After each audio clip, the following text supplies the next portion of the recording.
So dito guys, may napansin ako itong bunga ng puno na ito. Ito guys ay mangroves din siya, pero iba dun sa bakaw.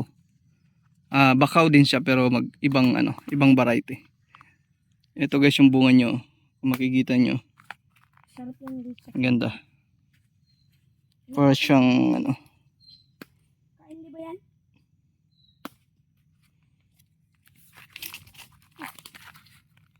putulin mo. Putulin. Ayan, higutin mo dyan. Ayan, hugot. Ayan. Dito guys, ang ganda ng spot.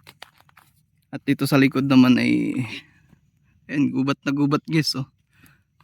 Tapos lilipat ka dyan sa dagat. Ang ganda.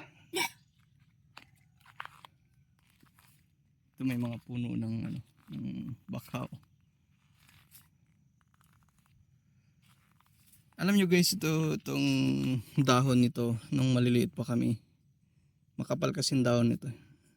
Ito yung ginagawa namin yung tinitira namin doon sa mga kasama namin, babato-batuhan kami katulad nito.